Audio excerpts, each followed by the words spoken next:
ఒక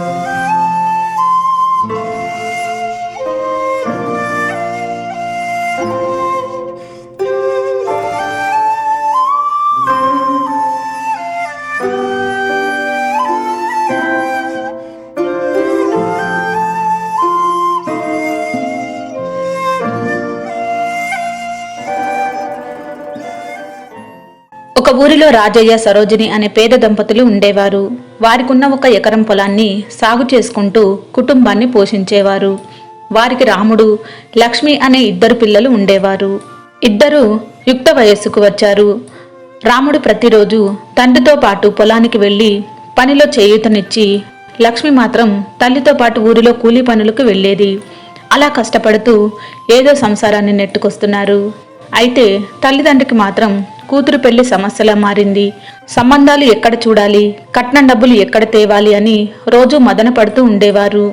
అయ్యా, ఏదో ఆలోచిస్తున్నావు, ఏమైందే? పంట గురించి ఆలోచిస్తున్నావా? వర్షాలు సరిగ్గా పడకపోవడంతో అందరి పరిస్థితి ఇలాగే ఉందయ్యా.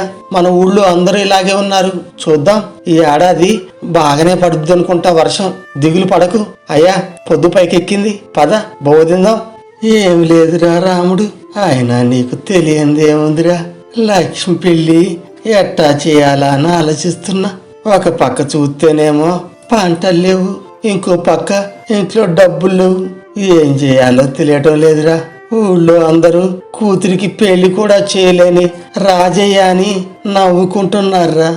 ఏమీ కాదులే అయ్యా, మన లక్ష్మికి మంచి సంబంధం వస్తుంది. ఎవరికి ఎక్కడ రాసి పెట్టుంటే అక్కడికే వెళ్తారు. నువ్వు ఎక్కువగా ఆలోచించు మాకు. ఊళ్ళో వాళ్ళకి పని లేదు, పాట లేదు. ఎప్పుడు ఎవరిని ఎక్కిరిద్దామని ఎదురు చూస్తుంటారు. అయినా వాళ్ళు మనకు బో పెడుతున్నారా ఏంది? వాళ్ళ మాటలు నువ్వేమీ పట్టించుకోమాకయ్యా. పద, పనిలోకి పోదాం. పొద్దున కొట్టు దగ్గర వెంకమ్మ కలిసింది. బాస్వాపురంలో మంచి సంబంధం ఉందంటయ్యా. అబ్బాయి అందగాడు, ప్రభుత్వ ఉద్యోగం చేస్తున్నాడంట. నెలకి మంచి జీతం వస్తుందంట. మన లక్ష్మికి ఈడు జోడు అంటుంది. కాకపోతే వాళ్ళ నాన్నకు డబ్బు పిచ్చి బాగా ఉందంట. ఎంత లేదన్నా 10,000 వరకు అడగొచ్చట. అబ్బాయికి ఉద్యోగం ఉంటే మన అమ్మాయి బాగా సుఖపడుతుందయ్యా. ఆ అబ్బాయి ప్రభుత్వ ఉద్యోగం చేస్తున్నా కట్నం ఎంతైనా మన అమ్మాయికి నచ్చాలి. అమ్మాయికి నచ్చితేనే ఎట్టగొట్ట తల తాకట్టు పెట్టైనా డబ్బులు తెస్తా. సరోజిని, నువ్వు ఒకసారి వెంకటమ్మకు చెప్పి ఒకసారి ఆ పిల్లగాడి ఫోటో ఒకసారి పంపమాను, మన లక్ష్మికి చూపిద్దాం. అమ్మా లక్ష్మి, ఆ ఫోటోలో ఉన్న అబ్బాయిని చూడు. నీకు నచ్చితే చెప్పు. డబ్బుల గురించి నువ్వు ఆలోచించకు. నేను నీ నాన్న చూసుకుంటాం. అవును లక్ష్మి, సరిగా చూసుకో. మోమాటం ఏమీ లేదు. నీకు నచ్చితేనే పెళ్లి. అబ్బాయి నాకు నచ్చాళ్లే కానీ వాళ్ళు అడిగితే కట్నం డబ్బులు ఇప్పటికప్పుడు ఎట్లా తెస్తామమ్మా? నా గురించి అంతగా ఆలోచించకండి. నాకు ఇప్పుడే పెళ్లి చేయాల్సిన అవసరం లేదు. నాయన రాముడు, లక్ష్మికి అబ్బాయి బాగా నచ్చాడురా. మనం కూడా ఒకసారి లక్ష్మి ఫోటో పంపిద్దాంరా. వాళ్లకు అమ్మాయి నచ్చాలిగా. ఇంట్లో ఉన్న బొమ్మల్లో ఏదో ఒకటి తీసి ఆ తూరు బజార్లో ఉన్న వెంకటమ్మకి ఇచ్చి బస్సాపురం పెళ్లి సంబంధం వాళ్ళకి పంపించమని చెప్పు నాయన. అలా లక్ష్మి సురేష్ లక్ష్మికి నచ్చారు. కానీ 10,000 కట్నం ముందు ఇస్తేనే పెళ్లి చేస్తామని సురేష్ తండ్రి కబురు పంపించాడు. ఆ మాట విన్న రాజయ్య, సరోజిని గుండెలు గుబేలు మన్నాయి. ఆ రాత్రంతా ఇద్దరికి నిద్ర పట్టలేదు. ఇదేందో సరోజిని, పెళ్లికి ముందే డబ్బులు ఇవ్వాలంటున్నారు. ఏం చేద్దామే? ఎప్పటికిప్పుడు అంత డబ్బు ఎక్కడ తేవాలే? సర్లే సరోజిని, నేను పాత్రలు పడిపోతున్నా. నాకు తెలిసిన ఒక ఆశ ఉన్నాడు, పొలం పెట్టుకుని 10,000 ఎత్తుడేమో కనుక్కొని వస్తా. సరోజిని, ఈ విషయం ఆ అమ్మాయికి చెప్పమాకు.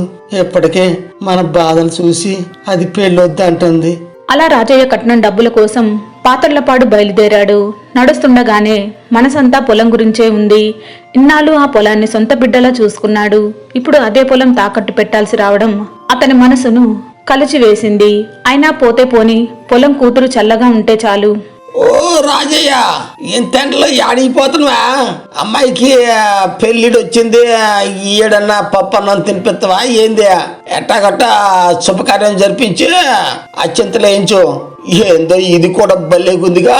పెళ్ళేదాకా ఒక గొడవ, పెళ్ళయ్యాక ఇంకొక గొడవ, పిల్ల పుట్టిన తర్వాత ఇంకొక గొడవ. ఏందో ఈ సంసారం అంత బొమ్మలాటుకుందిగా. అమ్మో, పొద్దు పైకి వచ్చింది. ఓ రాజయ్య, నీతో మాట్లాడుతుంటే నాకు కూలి పని పోయేటట్టుంది. అసలు ఈ 2 రోజులు కూలి ఇంతవరకు ఇవ్వలేదు. నేను పోతాను రాజయ్య. ఇది భలేగుందిగా, కట్టపడి సంపాదించేదంతా పిల్లగాలకి ఇస్తే చివరికి పట్టించుకొని నాదులు లేక అలోలచ్చన అంటూ తెప్పలు పడాలా. అమ్మో, ఇదంతా భలేగుందిగా, అంత గమ్మత్తు ఉందిగా. ఆసామి పొలం పెట్టుకుని కూడా 5,000 ఇస్తానన్నాడా? ఆయన ఏం మనిషి అయ్యా? 25,000 పొలాన్ని అంత చులకనగా మాట్లాడతాడా? లోకం అంతే ఉంటుందయ్యా. మనం మంచిగా ఉన్నప్పుడు ఒక రకంగా, మనం కష్టాలు ఉన్నప్పుడు ఇంకో రకంగా అంటారు.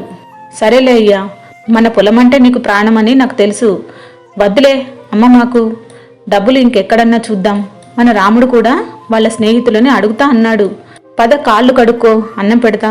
అరే రాముడు, నీకు తెలియకుండా మాకు ఆ డబ్బులు ఎక్కడిరా? మాకేదైనా కావాలన్నా ఇంట్లోనే అడుక్కోవాలి. ఏదో ₹1 ₹2 అంటే అందరం కలిసి ఇస్తాం గానీ 10,000 అంటే మా వాళ్ళు ఏమైద్దిరా? మమ్మల్ని క్షమించురా రాముడు. వెంకమ్మ మళ్ళీ కబురు పెట్టింది. బాస్పాపురం వాళ్ళు ఏ విషయం చెప్పమంటున్నారట. వాళ్ళ అబ్బాయికి వేరే సంబంధాలు వస్తున్నాయట. ఇప్పుడు ఏం చేద్దామయ్యా? అది కూడా నిజమేగా సరోజిని, మన కోసం వాళ్ళు ఆగుతారా ఏంది? సర్లే, ఒక పని చేద్దాం. డబ్బులు ఎక్కడో కాడ దొరుకుతాయిలే గాని వాళ్ళు అడిగిన కట్నం ఇస్తామని వెంకటమ్మకు చెప్పి ఒకసారి ముహూర్తాలు పెట్టుకోవటానికి రమ్మని వాళ్ళని. భర్త చేతిలో పైసా లేకుండా పెళ్లి వాళ్ళని రమ్మనమని చెప్పేసరికి సరోజిని బిత్తరపోయింది. ఇంకొకసారి ఆలోచించమని అడిగింది. భర్త ఒప్పుకోలేదు. అరే పాలయ్యో, ఇలా కొత్త ఆట కనిపెట్టిండ్రా? దీన్నే ఉచ్చుముళ్ళాట అంటారనమాట. ఇప్పుడే కనిపెట్టిండ్రా.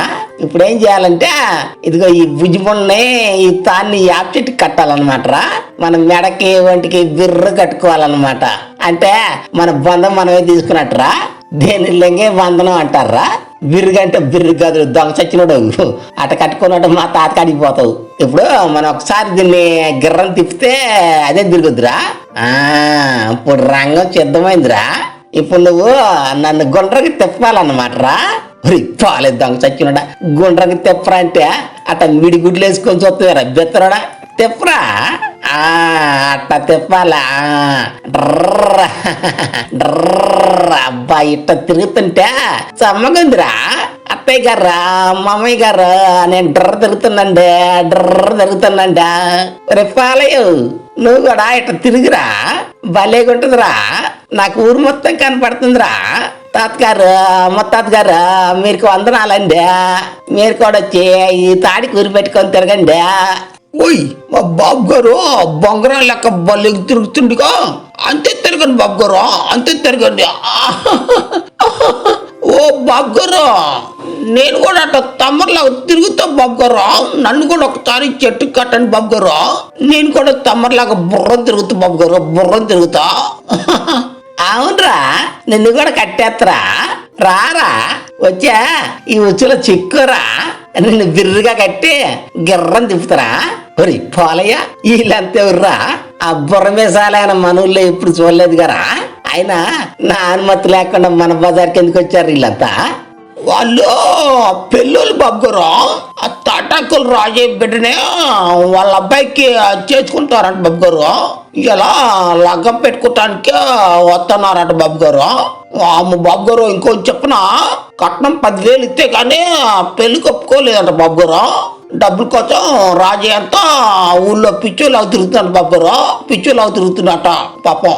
ఏదిరా, ఈ మాలం మనగాడికే 10,000 ఇయ్యాలా? అంది ఊర్రా. బంగారం లాంటి అమ్మాయిని ఇటు ఎక్కువ అనుకుంటే ఈ వత్తాదికి 10,000 ఇయ్యాలా? చెప్తా. ఈ మనగాడి సంగతి, ఆ బుర్ర వేసాలని సంగతి ఇప్పుడు చెప్తాగా. రేపాలయ్య, వాడ్ల బత్తాల పక్కన నా ఉండేలు కొచ్చేటి వాళ్ళు ఉంటాయి కానీ తీసుకురాపోరా. మళ్ళీ ఈ బజార్ కొత్తగా మళ్ళా ఇలా బుర్ర వేసాలనికి ఉందిలే. ఇస్తా 10,000 నేనే ఇస్తా. అన్నయ్య, వంటలు వచ్చు, ఇంటి పని చక్కగా చేస్తుంది, చాలా తెలివి కలది. మీరు ఊ అంటే తాంబూలాలు పుచ్చుకుందాం. మా సురేష్కి మీ లక్ష్మి బాగా నచ్చిందండి. చేసుకుంటే మీ అమ్మాయిని చేసుకుంటా అంటున్నాడు. బయట నుంచి లక్షల కట్నం ఇస్తామని వస్తున్నా వాడి కోసం 10,000 ఒప్పుకున్నాం. నాకు డబ్బు చాలా ముఖ్యం అండి. రూపాయి పోగేసి బోలెడు సంపాదించాను. నేను ఎంతో కష్టపడి వాడిని చదివించాను. అవన్నీ వడ్డీతోని కోడల దగ్గర తీసుకోవాలిగా మరి. ఇదిగో బావగారు, ముందే చెప్తున్నా, తాళి కట్టడానికి ముందే డబ్బు ఇవ్వాలి. డబ్బే పెళ్ళే. ఒక్క క్షణం అటు ఇటు అయినా గాని పెళ్ళాగిపోతుంది, జాగ్రత్త. ఓ బాబు గారు, ఇందాక పోయినోళ్ళు మళ్ళీ ఇటు వస్తున్నారు బాబు గారు. బుర్రమెత్తాలన్నా ముందే వస్తాడు బాబు గారు, ముందే వస్తాడు. ఈ బుర్రమెత్తాలానికి ఏమైతే ఏమో, ఇవాళ అసలు ఏం జరుగుద్దో ఏమో. వస్తానా వందనాలు బుర్రమెచ్చాలకు వందనాలు. ఇవాళ నీకు మూడింది వందనాలు. నేను మళ్ళీ మాగులో ఉంచుతా వందనాలు. ఆగండి. ఇప్పుడు చెప్పు, ఎవరైనా ఇదే? అయ్యే నిజంగా బుర్రమేసాలేనా, లేకపోతే ఏమన్నా కొబ్బరి పీస్ అతికించుకొని వచ్చినవా? మా ఊళ్ళో ఏదో డబ్బులు అడుగుతున్నావు అంటేందా నువ్వు? నాకు కోపం వచ్చిందంటే నీ బుర్రమీసాలు 2 యాప చెట్టు కాడతా. ఏం పిల్లగా నువ్వేనా వస్తాది పెళ్లి కొడుకు? నీకు మేము పిల్లనిచ్చేది కాక డబ్బులు కూడా ఇవ్వాలా? మీ అయ్య కంటే ఏదో తెలియదు, నువ్వేనా చూసుకోవాలిగా పిల్లగా. ఇంకోసారి డబ్బులు గిబ్బులు అడిగిన అంటే ఉండేది చూసినా, రాళ్ళు ఎంత కొచ్చుకునే చూసినా, మేము మళ్ళీ అందరినీ ఉరికిచ్చి కొడతా. ఎల్లడెక్కడి నుంచే ఈ మనగాడికి కట్నం డబ్బులు ఇయ్య అంట. ఒరే పాలయ్య, మనం ఆడుకుందాం పారా, ఇవాళ మంచి ఆట ఆడుకుందాం పా. పెళ్లి ముహూర్తం దగ్గరికి వస్తుంది. రాజయ్య తెలిసిన వాళ్ళందర్నీ అప్పు అడుగుతున్నాడు. ఒకరోజు సరోజిని తమ్ముడు రమ్మంటే బాస్వాపురం వెళ్లి పొలం తాకట్టు పెట్టి డబ్బు తీసుకుని ఇంటికి బయలుదేరాడు. అదే సమయంలో సురేష్ తండ్రి పట్నం నుండి మోటార్ సైకిల్ మీద వస్తున్నాడు. సరిగ్గా మెలికలు రాగానే బండి టైర్కు రాయి తగిలి బండితో పాటు ఎగిరిపడ్డాడు. తలకు దెబ్బ తగలడంతో స్పృహ కోల్పోయాడు. అదే సమయంలో తమ ఊరికి వెళ్తున్న రాజయ్య వియ్యంకుడిని గుర్తించి హుటాహుటిన ఆసుపత్రిలో చేర్చాడు. బావగారు, మీకెలా కృతజ్ఞతలు తెలపాలో తెలియడం లేదు. ఈ రోజు మీరు ఆ దారిని రాకపోయినా, వచ్చినా నాకెందుకులే అని వెళ్ళిపోయినా నా ప్రాణాలు పోయేవి. నేను ఇంతకాలం మనిషికి డబ్బు ముఖ్యమని, అది ఉంటేనే అన్నీ అని అనుకునేవాణ్ణి. ఇప్పుడు తెలిసింది డబ్బు కన్నా విలువైనది మంచితనం, మానవత్వం అని. రాజయ్య గారు, నా కట్నం వద్దు, ఏమీ వద్దండి.